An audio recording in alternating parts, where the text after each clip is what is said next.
আমার পরিচয়, আমি ইমরান হাস্য। আমি বাংলাদেশ চলচ্চিত্র শিল্পী সমিতির সদস্য, আমি বাংলাদেশ অভিনয় শিল্পী সংঘের একজন মেম্বার। আমরা চাই এদেশে আসিয়ার মতো আর কোনো বোন যেন, এটা হচ্ছে এদেশে আসিয়ার মতো যারা ধর্ষিত হয়েছে, আমার বোন আসিয়া, আমার বোনকে যারা ধর্ষণ করেছে এদেশে আমি তাদের ফাঁসি চাই, এদেশে সরাসরি তাদের ফাঁসি চাই। এত কিছু প্রমাণ থাকার পরও কেন এতদিন সময় লাগবে? যেখানে প্রমাণ পেয়েছে যে আসিয়াকে ধর্ষণ করেছে কারা, তাদেরকে সরাসরি ফাঁসি চাই। এদেশে যখন একজন ধর্ষিতার ফাঁসি হবে, যখন একজন ধর্ষণকারীর যে ফাঁসির হবে, তখন আমরা দেখতে পাবো যে এই দেশে আর ধর্ষণ হবে না, আমার কোনো বোন আসিয়া আর ধর্ষিত হবে না। এই জন্য এই দেশে যারা ধর্ষক তাদের ওপেন ফাঁসি চাই। এই দেশে সৌদি আরবের মতো করতে হবে, সঙ্গে সঙ্গে ফাঁসি দিতে হবে। যেখানে প্রমাণ আছে, প্রমাণ থাকার পরেও কেন কেন ফাঁসি হচ্ছে না? কেন 180 দিন লাগবে? কেন 90 দিন লাগবে? এই দেশে আজকে আসিয়া ধর্ষিত হয়েছে, কালকে আমার বোন হবে, কালকে আপনার বোন হবে, পরশু তার বোন হবে। এভাবে যদি ধর্ষণ হতে থাকে, আমাদের বোনরা নিরাপদ কোথায়?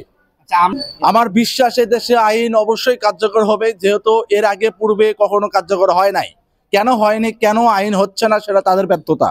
কেন এ দেশে প্রমাণ, হ্যাঁ, যে এই দেশে যত সবসময় ধর্ষণের মামলা হয়, সেটা অবশ্যই প্রমাণ করার জন্য সময় লাগে, কিন্তু এত সময় লাগার কথা না। যেখানে প্রমাণ পাচ্ছে যে ধর্ষণ করেছে অমুক, তাহলে এতদিন সময় কেন লাগবে? আজকে আমার একটাই কথা, আসিয়া ধর্ষিত হয়েছে আমার বোন, কালকে আপনার বোন হবে, এটাই স্বাভাবিক। এই জন্য আমরা চাই যারা ধর্ষণকারী তাদের সরাসরি ফাঁসি চাই, তাদের ফাঁসি দিতে হবে। এটা হচ্ছে আমার কথা একদম। আমি রাজনৈতিক এত কিছু বুঝি না, আমার কথা একটাই, ধর্ষণকারীর জায়গা এ বাংলাদেশে হবে না, ধর্ষণকারীর ঠাঁই এ দেশে হবে না। আমার সোনার বাংলায় ধর্ষণকারীর ঠাঁই নাই। আমরা নিজের রক্ত দিয়ে হলেও আমাদের বোনকে রক্ষা করব।